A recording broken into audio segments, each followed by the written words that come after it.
Magandang araw sa ating lahat at welcome sa panibagong episode ng Kalambag. Ngayong araw na ito ay ang huling Sabado ng Nobyembre. Sino ang excited sa atin?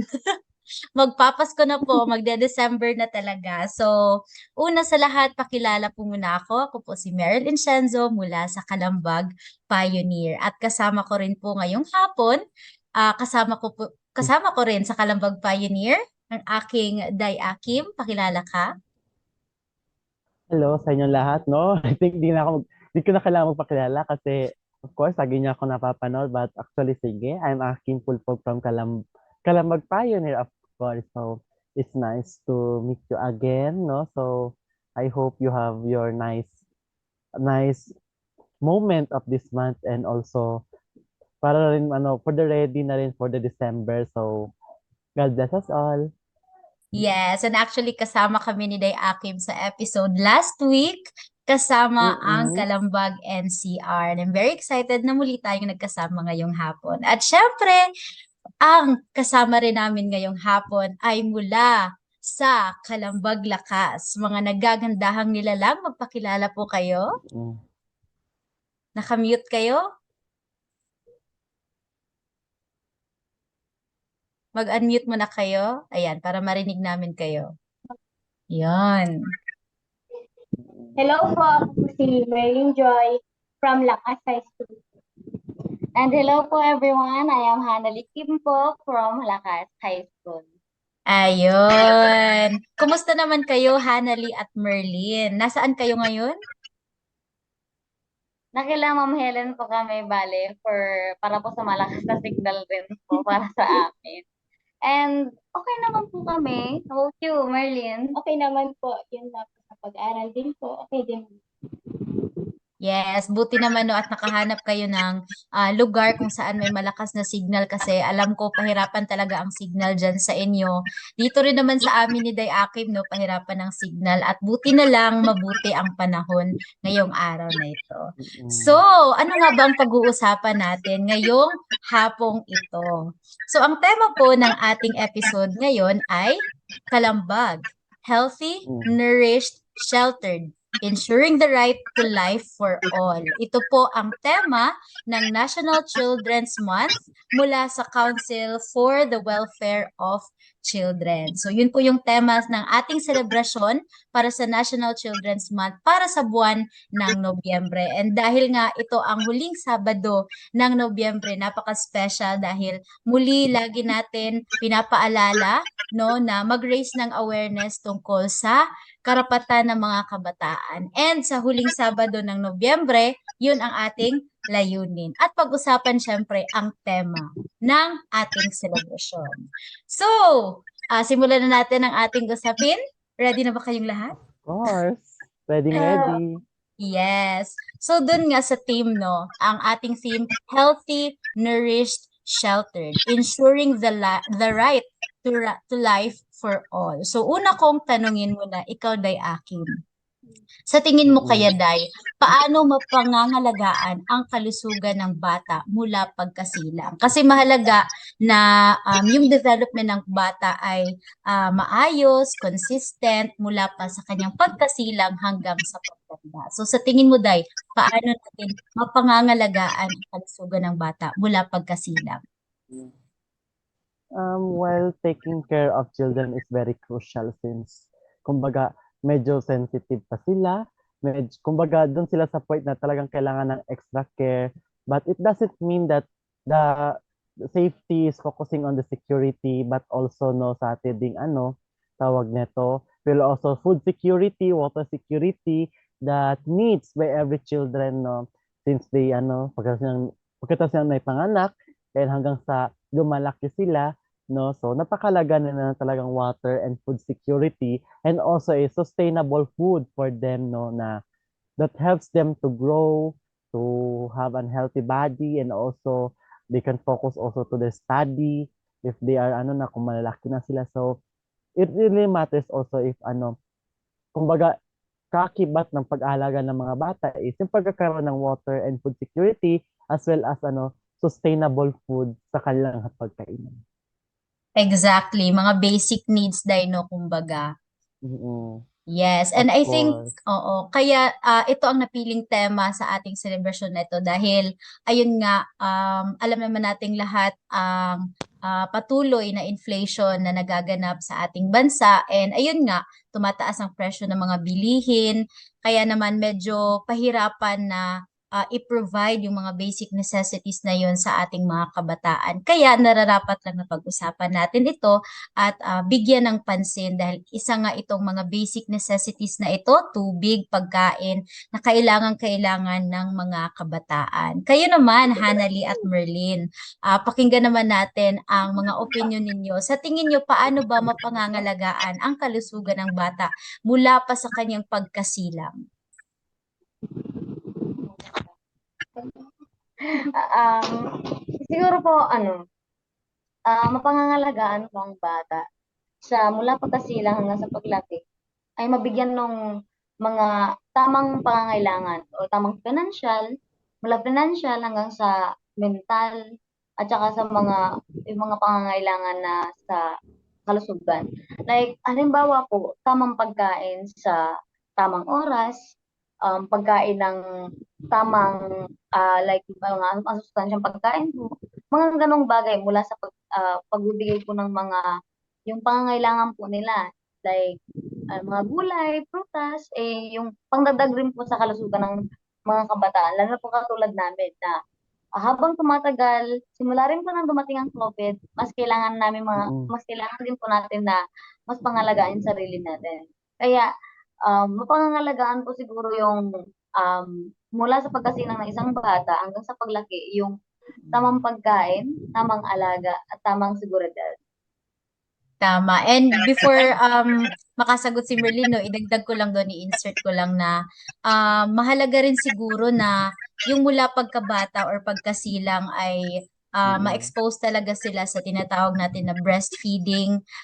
Isa sa mga pinaka una or pinaka importanteng kuha ng mga bata or mga sanggol na essential rin sa kanilang kalusugan. Kaya naman necessary rin na pangalagaan natin mula pagkabata yung nangangalaga rin sa ating mga bata, yung mga ina, 'di ba? Sana naman may access sila sa mabuti na kalusugan, no, healthcare para sa kanila mula sa kanilang pagbuntis hanggang sa safe Mm. na pag-anak para rin sa mga kabataan. So ayun, ikaw Merlin, pakinggan ka rin namin.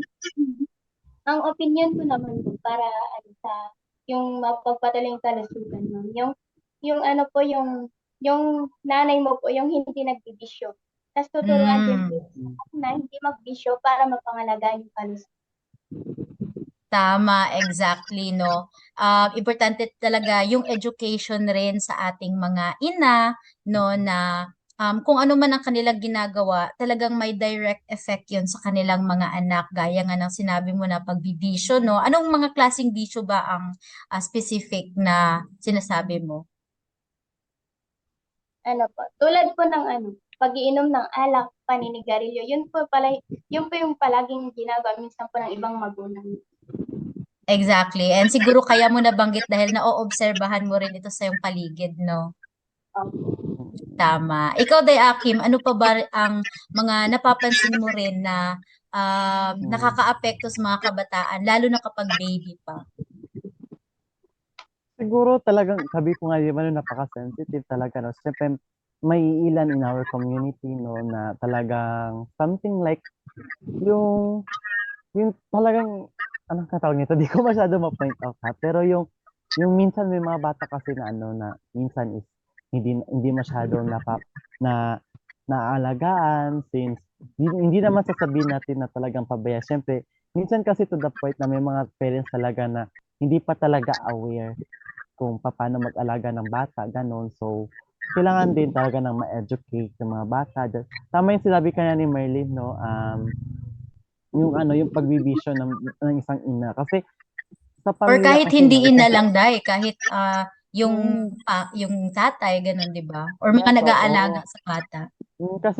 Kasi nga, di ba, yung mga parents kasi dahil yung talagang nagiging role model. Tama ba? Yes. Oo. So, kung ano yung nakikita ni baby o ng mga bata sa kanilang mga parents, they think that it is right. It is right. Kasi nga, parang dyan ba sa alam niyo ba yung level of developmental stage, which is yung Yes. doon sa banda na something like 2 years old paakyat is, kumbaga, uso sa kanilang imitation, kumbaga imitation ba yun? Yung parang Learning ini-imitate through nila kung observation. learning to observation. Parang learning by doing yan kung sa Dale's tawag nito, yung cone of knowledge, parang ganun yun. Nakalimutan ko yung term. So, ayun, yung parang kung ano yung nakikita nila in their community, they think that, tama ito. So, gagayahin din nila. So, napakalaga no na, ayun, na, ang tawag nito na pati si mommy at saka si daddy is talagang mag-ingat din kasi nakakaapekto rin yun sa mga baby, sa ating mga kabataan. Tama. And speaking of kalusugan, no, hindi lang naman ito physical, kundi emotional rin. Kaya importante rin na yung mga kabataan natin mula pa pagsanggol ay talagang nurtured and cared sila sa isang environment na healthy, walang gulo, 'di ba? Kasi emotional support is very important sa pag-build rin ng emotions ng isang bata, no? Kung siya ay nurtured mula pagkabata, then, maganda rin yung kaniyang pakikitungo paglaki niya. Marunong siyang makisama sa ibang tao, gano'n. Kaya naman, ayun, talagang sinusulong natin, no, na magkaroon ng healthy families para magkaroon rin ng healthy na mga kabataan. Sana walang neglect, no, na nai-experience yung ating mga kabataan. Ngayon naman, dumako tayo. Medyo lumaki na ang bata, no? Hindi na siya sanggol. Sa tingin ninyo, paano ba mapapangalagaan ang kalusugan? Hindi lamang kalusugan na physical ha, kundi emotional, mental, ganon. Ng bata Mm-mm. habang siya'y lumalaki. So siguro nag-aaral na siya, ganon. Sa tingin nyo ba? Mauna tayo kay Hannah at Merlin. Mm-mm. Ayun nga po, for me, sa aking opinion po, bilang isang, nandun na rin po ako sa middle stage na tinatawag na teenage. Lumaki na siya. Siguro, bukod po sa mga yun, pagkakaroon ng malawak na pagkakaintindi sa mga bagay-bagay. Tulad din sa mga bagay na saklaw ng mga magulang, like, um, yung may mga tanong, bilang kabataan po kasi may mga tanong kami or may mga curiosity kami sa aming sarili na bakit nga po ganito? Bakit ganito yung nangyayari sa iba? Bakit ganito? Siguro unang-una po ay magkaroon ng malawak na nalalaman ng isang kabataan. Magkaroon ng um, malawak pa na pagkakaintindi sa mga bagay-bagay. Yes. Ikaw naman, Merlin? Yun nga po, yung malawak na kaalaman kung ano yung ikabubuti ng kalusugan natin. Yung, kung alam naman po natin na yung ikakasama natin, iwasan na. Yun.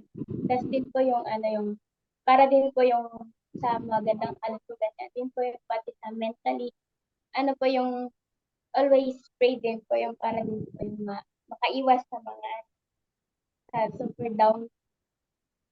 Yes, exactly, no. I-point out ko lang yung sinabi nyo, no, na malawak na kaalaman. So, importante rin talaga na magkaroon talaga ng access to education ang mga kabataan habang lumalaki siya. Hindi lamang basic education, kundi hanggang sa makapagtapos siya ng pag-aaral, no. At lumawak talaga yung kanyang kaalaman tungkol sa mga bagay-bagay. Ikaw naman, Day Akim, baka may maidadagdag ka doon? So far, no, wala talagang naitumpok ng dalawa. Sorry talaga, medyo marami rin kasing maingay dito sa amin. So, kailangan talaga, So, gano'n, no, natumpok ni Hannah at saka ni Merlin, no, yung tanong kanina. So, I'm really proud of them na they are aware, no, doon sa mga nangyayari, and Yes. also, mahalaga rin na malaman at magkaroon ng education when it comes sa pagpapalaki, kung paano maingatan yung mga sanggol. Kasi nga, di ba, parang kailangan talaga ng isang community na magkaroon ng strong foundation when it comes to sa mga ganitong issue, ganitong mga matters. So, kasi kumbaga, kailangan talaga ng extra care. So, yun lang, Dine. Yes, and idadagdag ko na lang din sa mga sinabi niyo, no, ay importante rin siguro na habang lumalaki siya, may access siya sa healthcare, no? Mm-mm. Pagkabata, siguro yung mga vaccines. Ano-ano ba yung mga vaccines nga na nabigay sa atin dati? Yung mga injections. May naaalala ba kayo? Nakalimutan ko na actually. Ay, Pfizer. mm-mm. May Pfizer, na, yung anti-COVID. Jensen Plus ba? booster. Booster. Mga ganon. And hindi yung pagkabata pa talaga, yung mga anti-tigdas, yung mga ganon. Di ba meron yun? Tsaka Yung yung mga sa anti-polio po ata.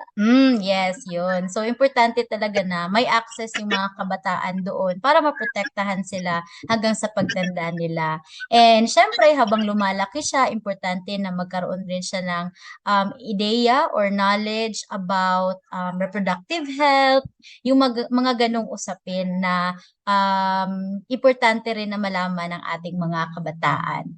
So, ayun, na-define na natin ano ang kailangan ng mga kabataan mula pagkabata, pagsanggol niya hanggang sa kanyang paglaki. And I'm very proud and I think na lahat naman tayo ay lumaki sa mga magagandang komunidad, no? Na walang gulo, ganyan. Kasi nakikita ko na tayo ay mga empowered na mga kabataan. So sana, no, hiling natin na lahat ng mga kabataan ay ganito rin yung kanilang mga experiences. Kaya naman, pinapanawagan rin natin sa ating mga communities or sa ating government, no, na bigyan palalo ng pansin ang mga kabataan, ang mga needs nila i-provide nang sa gayon ay lumaki sila ng tama. Kaya naman, ngayong celebration natin itong November, no, sa tingin nyo, paano kaya tayo makaka-take part sa selebrasyong ito? Ano-ano ang mga pwede nating gawin sa National Children's Month upang maisulong ang tema nito? Mauna ka, Akim? Nakamute ka? Ayan. Ayan na, so pakiulit yung question, Day. Sa tingin mo, Day, ano-ano ang mga pwede nating gawin ngayong National Children's Month upang maisulong ang tema nito? So, yung isa sa mga dapat natin gawin, no, is that kung focus tayo dun sa sa nutritious and so napakalaga, no, through our social media, of course, no, just like what I have said last week na pwede natin gamitin si social media or any other technologies to advocate having safety and nutritious foods for the children. And kasi nga, National Children's Month ngayon. And then, siyempre, we are talking about the right of the child, no? Sabi nga natin last time na yung mga karapatan ng mga kabataan at karapatan din po nila na magkaroon ng access to sa tamang kalusugan, sa tamang pag nito, sa yung magkaroon ng sapat na pagkain sa kanilang hapagkainan, sorry, no? So, ayun, so napakalaga na may mga ganon sa ating community para maging aware din, no, yung mga tao na, dapat bala ganito yung gawin natin, ganito yung gawin natin, no? Kasi kung sasabihin naman natin na kailangan magkaroon tayo ng feeding program, hindi naman din natin kayang gastusan by our own. So, maybe our government, pwede natin mag-request natin mga pamahalaan na na panawagan sa kanila na magkaroon ng mga ganitong programs, no, education, public, aside from that, no, having sustainable food sa mga bata. Kasi nga, di ba, no, na-experience siya ba, Hana at saka Merlin at saka Meryl, kapag nasa loob tayo ng eskwelahan, then, kung gutom tayo, kumakalam yung tiyan natin, di ba hindi tayo makakapag-focus sa pag-aaral? O, Yes. kasi walang laman yung tiyan natin. So, may nagsabi rin last time na friend ko na basta kapag nag-aaral ka, huwag ka magpapalipas ng gutom. Kasi nga, mas basta gutom kapag nasa eskwelahan ka. Kasi nga, di ba, katawan mo, utak mo, nagka-function. So, kailangan ng energy and also oxygen. So, ayun, kailangan din na kailangan alam ito ng mga kabataan natin. Iwasan natin yung mga diet, ganun. If nag-aaral tayo, don't be too scared. Kasi iba kasi tayo takot silang tumaba. Kasi nga, di ba, takot silang magkaroon ng ganito, ganun. So, I hope na karoon ng kalusugan, lalo na sa ating mga baby, pagkakaroon ng sapat na breastfeeding, kaalaman na rin also kung paano magkaroon ng malusog at malusog na katawan. So, Yes. Speaking of diet, no, isa talaga mm, yan sa mga ano rin sa mga hinaharap na issue ng mga kabataan lalo pat tayo ay babad sa social media, no? Ang daming influences mula sa social media, ang daming influencer na nakikita natin. Kaya naman dahil diyan siguro naaapektuhan yung kung paano tayo tumingin sa ating mga sarili rin, no? Nagkakaroon mm, ang iba ng mga insecurities dahil oo, sa mga nakikita natin sa social media na mga beauty standards, kung sino yung oo, maputi siya yung maganda, 'di ba? Ganun yun usually na oo, mga iniisip oo, ganun yung before. usual. Pero now, aware naman tayo. Sa tingin niyo ba, Hana at Merlin, may na-experience rin ba kayong ganyan before or even until now na pag may nakita kayo through social media, nako-compare niyo sarili niyo, nagkakaroon kayo ng insecurities, ganun? As, as usual po, syempre nakakaramdam din po minsan ng discrimination. Pero katulad nga po ng lagi kong sinasabi na the simplest I can, the simplest I do. Na kahit anong mangyari, simple pa rin ako at ako to, maganda ako. Yun po yung lagi kong sinasabi sa sarili ko. So kahit na pakiramdam ko minsan na mas nakakaangat sila sa akin, ang mahalaga, mayroon akong kayang gawin na hindi nila kayang gawin. Ganun po. Yes, I love the confidence, Hana. Si Merlin naman. Yes po, nakaranas din po ng insecurities. But po, yung dapat po mong i-down yung sarili. Kasi pag dinown mo yung sarili mo, mas sinasabi mo na mas sila sa'yo, mas makakahigit sila sa'yo. Meron ka rin yung maibubuga na wala sila. Tama. So, very clearly, no, na mayroon talagang epekto ang social media sa ating mga kalusugan bilang mga kabataan. Ikaw, Day Akim, baka may maidagdag ka o napapansin mo na epekto ng social media bilang main platform natin mga kabataan. Mm, siguro when it comes to social media, tama pa, tama kayong tatlo kasi talagang yung social media kasi once we saw something different that catch in our attention, so makikita natin, ganito pala sila, ganito sila, ganun ganon. So tayo rin na may ganyan din, dapat may ganito, may ganyan din ako. So minsan nangyayari is social media is sila na yung dumidikas sa ginagawa natin. Parang yung nangyayari, pero hindi talaga siya ganun. Depende sa atin kung magpapadala ba tayo, may ganyan ba tayo. That is why social media, yung lagi ko sinasabi na every negativities can turn into positivity. So parang syempre sa social media, yung dun, dahil doon sa mga standards na sineset is, kumbaga nagkakaroon ng mental health problems, mental health issue, kasi sometimes yung iba is pinipilit na makibagay kung ano yung sinasabi ng lipunan.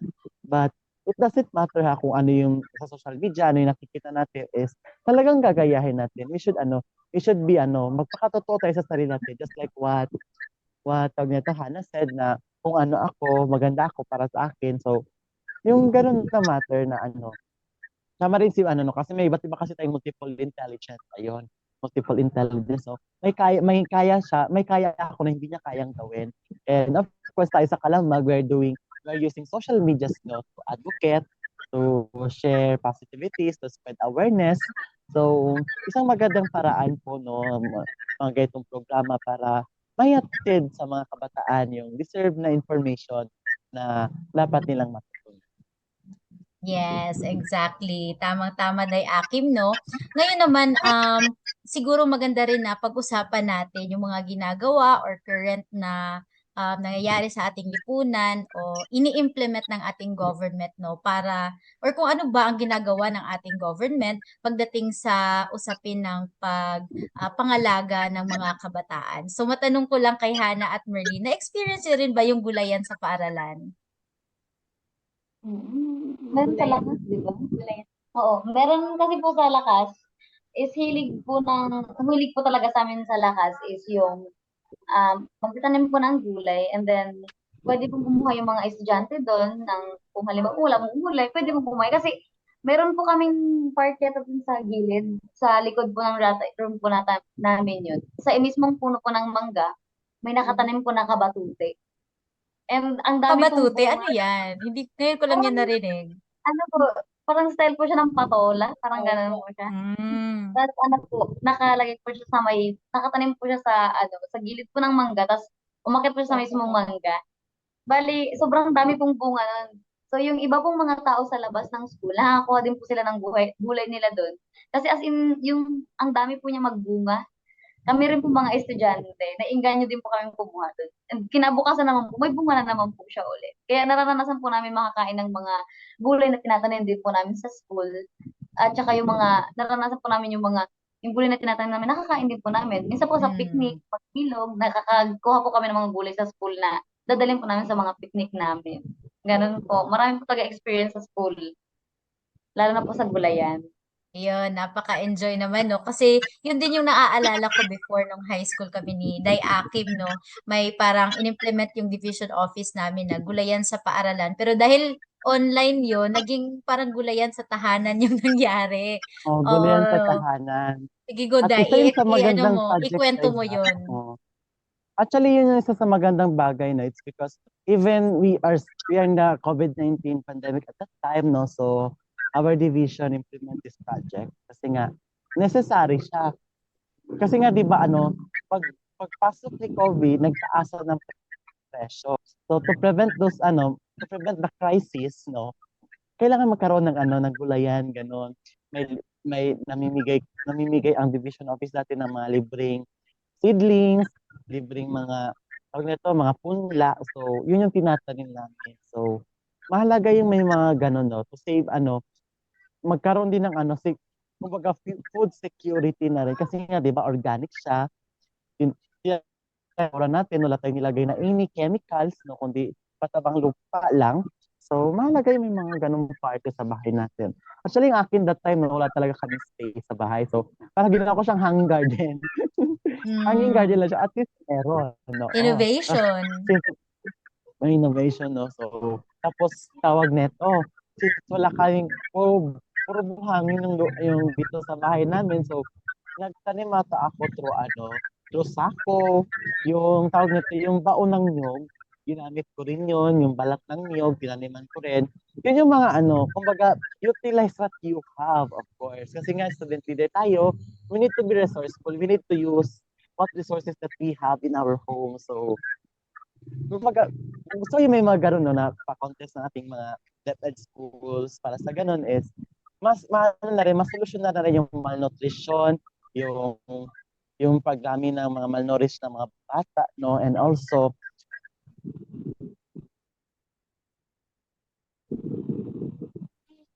kumbaga malusog sila is talagang masasaya sila kapag malusog sila kasi nga 'di ba, they can do everything they want, no, na makapaglaro sa labas na hindi nagkakasakit, and also 'di ba nga mahal ang magkasakit. So, mahalaga yung mga ganitong mga projects. How about ikaw sa'yo ba, Day?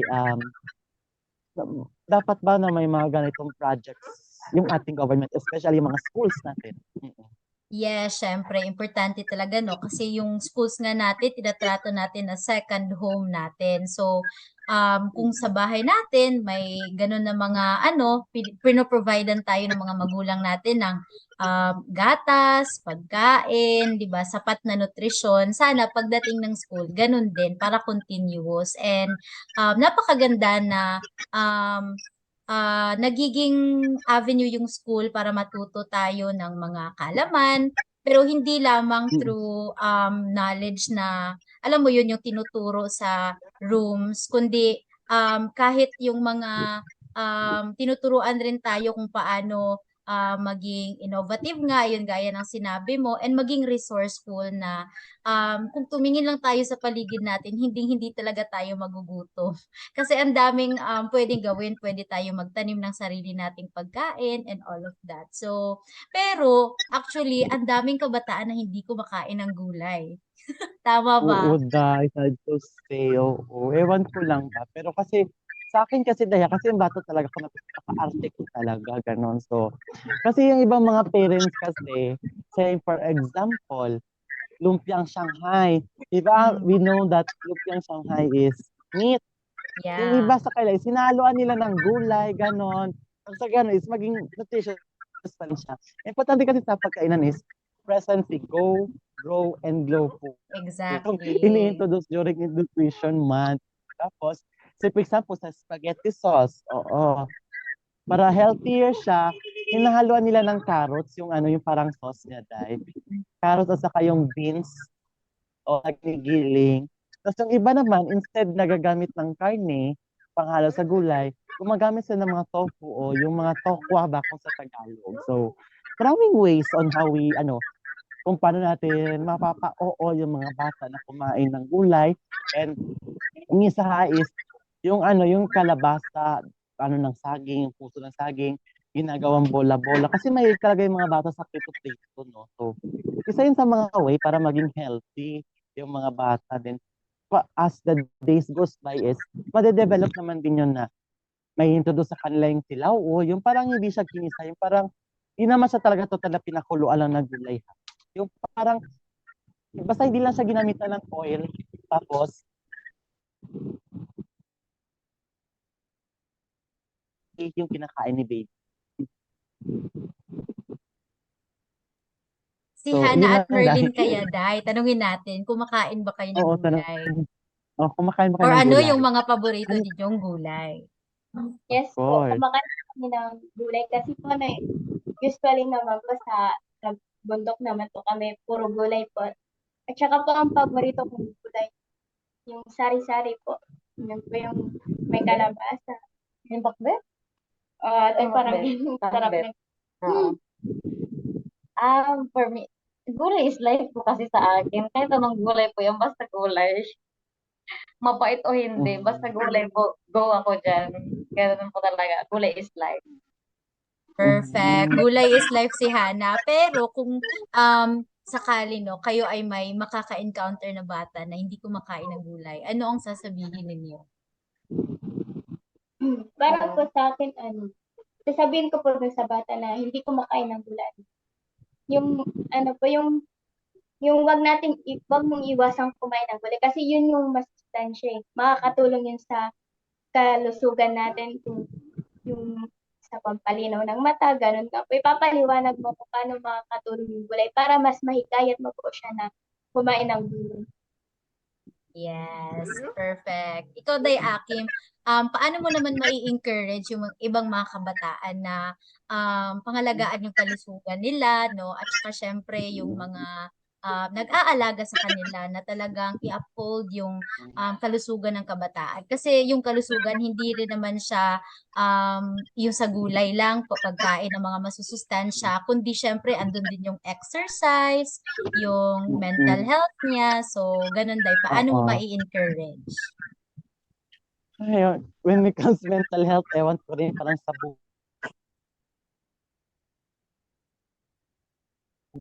para sa akin naman din, lagi kasi nag-i-start yan sa community o sa sarili natin. So, to encourage our youth, kasi minsan kasi when we say gulay, nai-stress na yung karamihan. But, kumbaga, we should, kumbaga, sabi ni Mary kanina, innovative. Mag-initiate tayo ng other ways kung paano natin mapapa-oo yung mga bata anak natin na kumain ng gulay. Kasi kami dati, naalala ko pa dati, talagang pinipilit talaga kami kumain ng gulay. Pumilit ka niya, kumain ka ng gulay na gito. Kung hindi, di ka, yung parang ganun dahil ipupreso ka talaga. Kasi siyempre bata mai-stress yan. So, para hindi ma-stress yung mga bata, siyempre gawa natin ng paraan. Kaya sabi ko kanina, instead na si Shanghai, na puro gulay, puro tawag nito, puro karne lang. So, yun natin lagyan ng gulay, oo. Pero, kumbaga balance pa rin. Kasi, hindi naman pwede na puro na lang din tayo gulay. Siyempre, kailangan din ng meat, dagdag protina. So, pero marunong lang dapat din tayong mag-balance, gano'n. Kasi nagsisimula talaga yun sa tahanan eh. Then tayong mga parents, parang parents na rin ako. So, parang ayun, na kailangan mag-initiate tayo o gawa tayo ng way. Tapos yung mga tawag nito, yung mga pakbet natin, gano'n is, kumbaga, pili natin siya lagyan ng kahit konting karne lang, at least, mapa-oo rin natin yung mga bata. Kasi, gaya yung sinabi ko based on my experience, habang tumatanda ako, habang lumalaki ako, rather, tumatanda na tuloy, no? So, habang lumalaki ako, so, ayun, na-realize ko, sa pala yung gulay, dapat pala kumain ng gulay ka nun. So, when I was, nagsimula akong, malakas akong kumain ng gulay, 8 years old ako. So, ayun, I'm so proud of it. So, ayun, so, masarap naman pala yung gulay. So, laging tatandaan na, especially sa mga mommies natin dyan, no, na, of course, gawin natin ng paraan. Huwag natin yung ipa-stress natin sila na pilitin na alas maiisas na yung mga bata habang tumatagal baka matrauma pa yan. So, ayun, yun lamang, Day. Yes, tamang-tama, no? Agree ako sa lahat ng mga naibanggit nyo. And gaya ni Merlin, paborito ko rin yung pakbet. Akin, Ayun. Day, chocolate, Day. Basta gulay, andun. Basta gulay, Halo-halo. oo. Yes. Mm-mm. So, ayun nga, no, na, ayun, napag-usapan natin yung importance ng nourishment at pagiging healthy ng mga kabataan. And isa pa, no, na kasama sa theme natin ngayong National Children's Month ay ang sheltered. So, siguro aware naman tayo, no, sa ibang parte ng ating mundo, lalo na doon sa nabanggit mo last week, Day Akim, yung tungkol sa Mm-mm. gyera. Baka Mm-mm. may maikwento ka tungkol doon. Gera between the Israel and Hamas nga, di ba? Yes. Tama, Day. Actually, itong gera na to is, kumbaga the conflict between the Jews ata and the Muslims in Israel, no? Nag-aagawan pa rin sila ng, kumbaga, yung territory itself pa rin, no, na, of course, di na natin masyadong palalimin pa, but the near fact is, maraming apektado, maraming nadamay, maraming mga inosente, mga bata, mga sibilyan ang nadamay, no? So, actually, last week ata yun, nung inopen ni Egypt, yung border nila, yung tawag nito, yung border nila sa Gaza para makalabas yung mga bata doon. So, makalabas yung Yes. mga citizen nila doon, no? Especially mga bata, talagang kawawa kasi parang may isang scenario na yung binomba yung isang place wherein maraming bata yung naapektuhan, namatay, tapos may mga bata na yung parang nalayo sa kanilang mga parents is because of the war, then yung iba is nag-iyakan na, ganun, yung mga scenario na ganun, which is talagang nakaka-touch talaga na makita na masasabi mo talaga na sa gera, walang panahon. Lahat kayo talo. Bakit? Kasi nga sabi ko last time na hindi matatawag na panalo ang isang laban pag may mga inosente, walang kamangwang, o tawag ba nito yung mga inosente o mga civilian na nadadamay dahil lang sa conflict, no, ng dalawang grupo, dalawang bansa, ganun. So, napakalaga talaga yung mga peace talks na nangyayari sa mga bansa to eliminate those wars. So, kasi nga, di ba, parte ng karapatan natin mga bata is, natin mga kabataan is, yung magkaroon ng ligtas at ligtas na lugar at also is yung seguridad na rin. So, kung may gera, sa tingin niyo ba may ang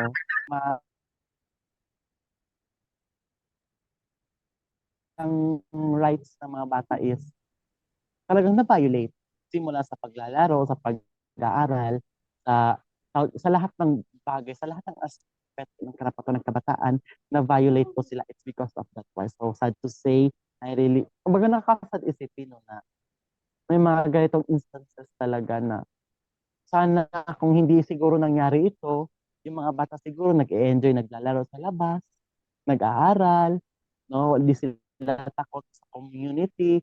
So, kasi hindi lang social yung affected, maging yung mental health, physical, lahat ng aspect ko ay affected. So, yun lamang, Day.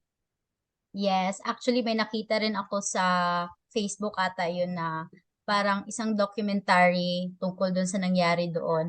About siya sa isang bata na, ayun nga, parang normal na scenario na doon sa lugar nila na may gyera talaga and nagkaroon ng bomba, tinamaan sila kung saan sila nagstay. And then ayun, nagkaroon ng mga physical na mga may mga na-affected yung bata physically. So, inoperahan siya. And then ayun, hanggang parang nag 1 week or nag 1 month na siya sa hospital and in pain pa rin siya. Kasi multiple operations yung ginawa sa kanya kasi siguro ganun kalala yung natama niya mula sa pambobomba na yun. So, very sad na may mga kabataan ganun. Sinabi mo nga, Day Akim, no, na hindi siya sa present lang ang affected, kundi hanggang sa future ng bata. Kasi syempre may trauma nakuha siya mula sa incident na yon, nahiwalay siya sa family niya, and all of that. So, pakinggan natin si Hannah at Merlin, no? Sa tingin niyo ba, gaano ka-importante na lumaki yung bata sa isang safe at inclusive na community or environment? Gaano nga po ba kahalaga? Kasi, ano nga po nung kami nga po ng kabataan, ano, kami nga po na estudyante na rin, kailangan pa rin po namin ng gabay, ng maayos, at saka yung napangangalagaan ng maayos. Kasi, syempre po, para hindi po kami malis ng landas or hindi kami mapasama pagdating ng araw. Kasi, sabi nga po ng magulang ko, ang lahat ng itinuturo namin sa ikabubuti mo. Hindi namin tinuturo sa iyo ang ikakasama mo. Kaya, yun po, kailangan din po talaga na magkaroon ng tamang gabay sa isang kabataan upang hindi siya malis ng landas o magkaroon siya ng maganda at maayos na patutunguhan. Tama. Ikaw naman, Merlin?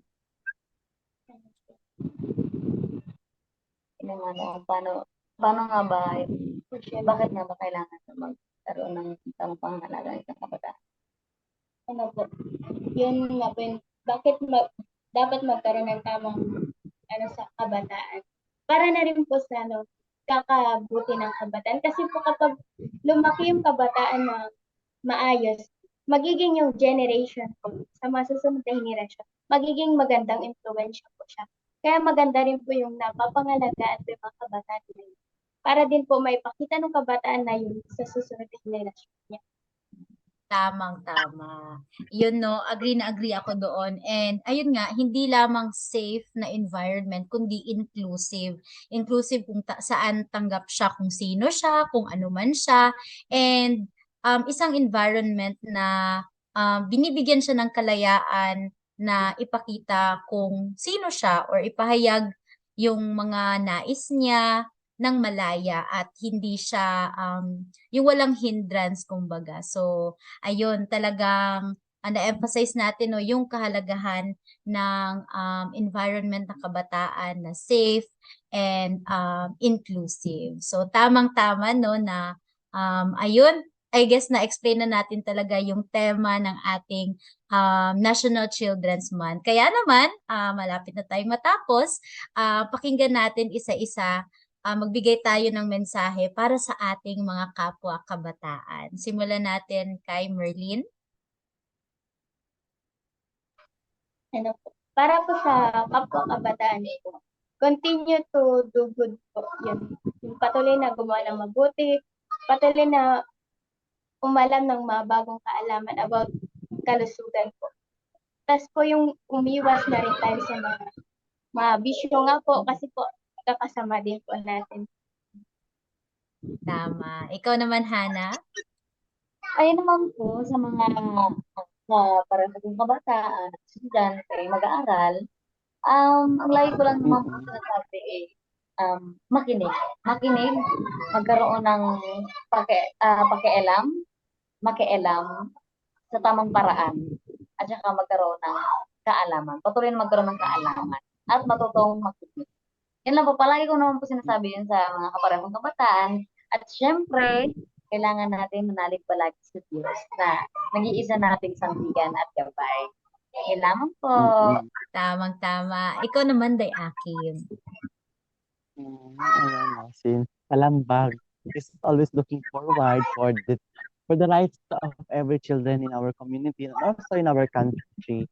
So one thing that I could recommend to all of you is, of course, always remember that you are welcome in this world.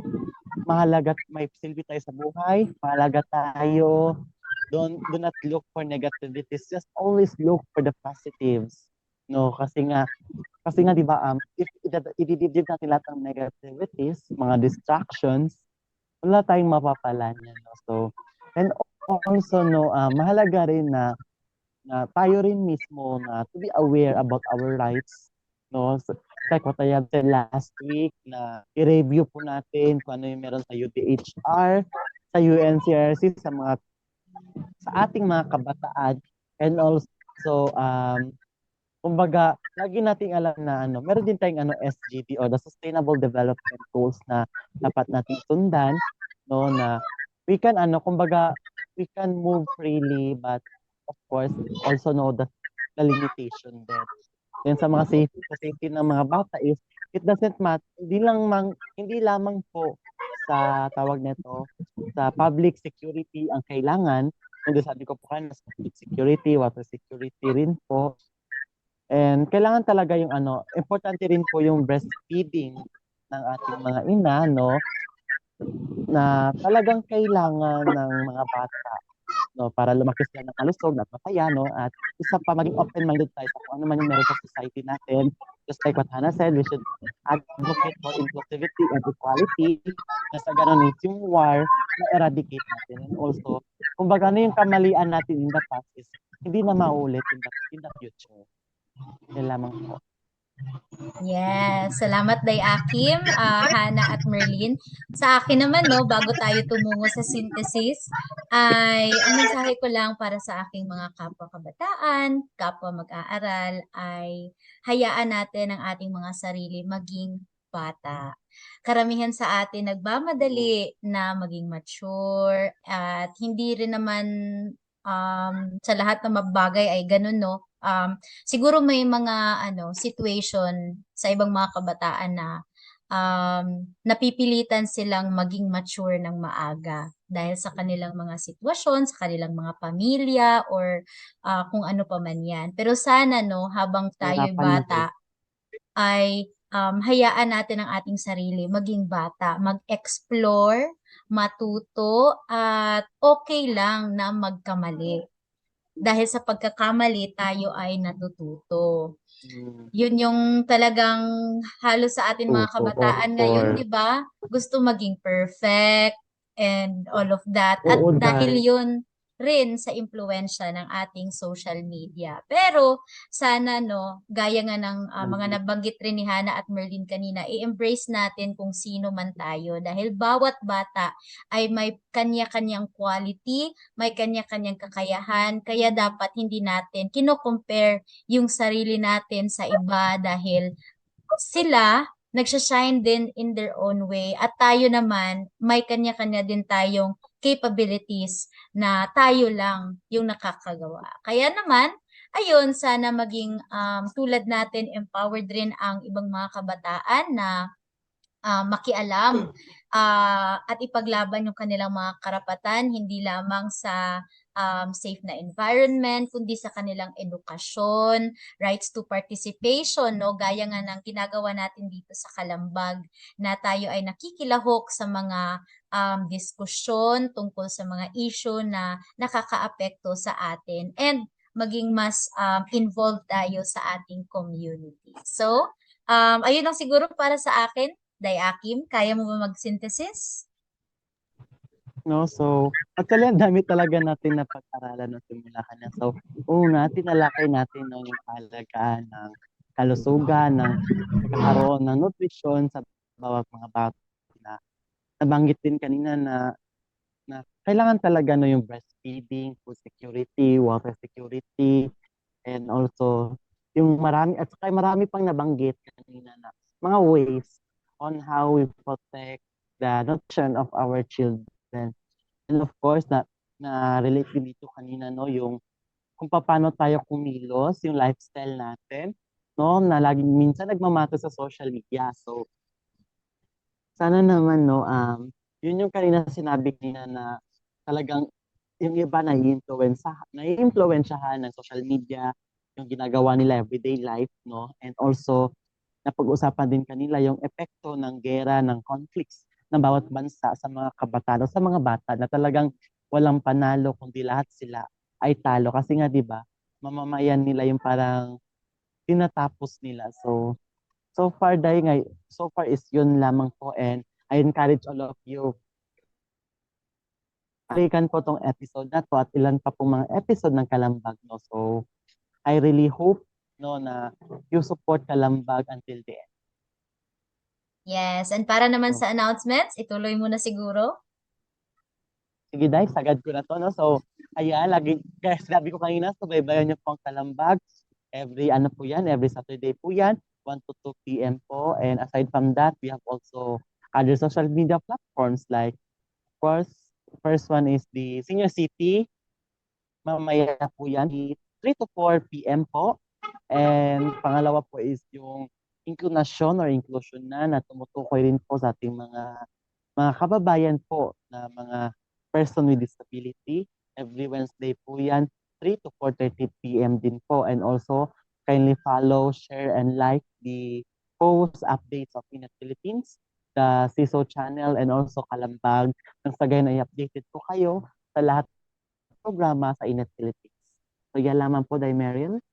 Yes, ayun. At dahil may time pa naman tayo, gamitin na lang natin siguro ang natitirang time natin para magpasalamat or baka may mga nais tayong banggitin, no, ng mga manonood natin. Unahin natin si Hannah at Merlin. Any last message? So, ayun, hi po sa din sa Kalambag, sa Asbay, syempre, and sa mother ko, sa father ko, sa family, sa mga friends na nakakapanood din po ng Kalambag kasi sinasabi ko palagi na panoorin po nila dahil andun din kami, syempre, at andun din po kayo. Yun, and maraming salamat po sa Kalambag para sa napakagandang araw na binigyan niyo ulit sa amin at dahil nandito na naman kami na naman po yun nasa episode na. So, yun po. Yes, bida-bida na naman tayo ngayong episode na to. Ikaw naman, Merlin, baka may nais ka rin pasalamatan. Thank you po sa inyo. Thank you kasi na-meet ko po kayo via Zoom po. Thank you sa mga opinion nyo din po kasi makakatulong din po yan para sa akin. Baka nais niyo rin banggitin si Ma'am Helen? Thank you din po kay Ma'am. Doon sa likod po. Ayan, maraming salamat kay Ma'am Helen no, na pinutuloy niya kayo dyan. Hello po Ma'am, ayun, para makasama kayo sa episode na ito. Maraming salamat po sa suporta na binibigay niyo para sa mga kabataan. Ikaw naman, Dayaki. Actually, parang thank you so much sa lahat ng manonood in Inet Philippines. Of course, sa iba po mga schools na connected po na Kalambag. So, ayan po, maraming salamat po. Ayun, para naman rin sa akin, no? Maraming salamat rin po sa lahat ng patuloy na tumatangkilik at sumusuporta sa Kalambag. At syempre, ang mga kasama naming adults, si Sir AJ, Sir JP at Ma'am Chat, syempre si Daryl rin, na patuloy na tinutulungan kaming mga kabataan, ginaguide at sinusuportahan sa mga nais namin gawin, lalong-lalo na dito sa platform ng Kalambag. So, yun lang mula sa akin. Mag-ingat po tayong lahat at excited na ako dahil paparating na ang December.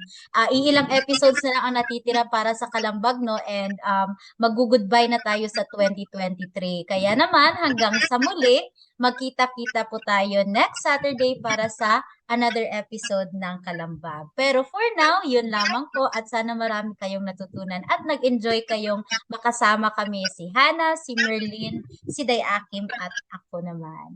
Kaya yun lamang, mag-ingat po tayo and magandang hapon sa lahat. Ito lang ang Kalambag. Ayun, maraming salamat. Bye-bye.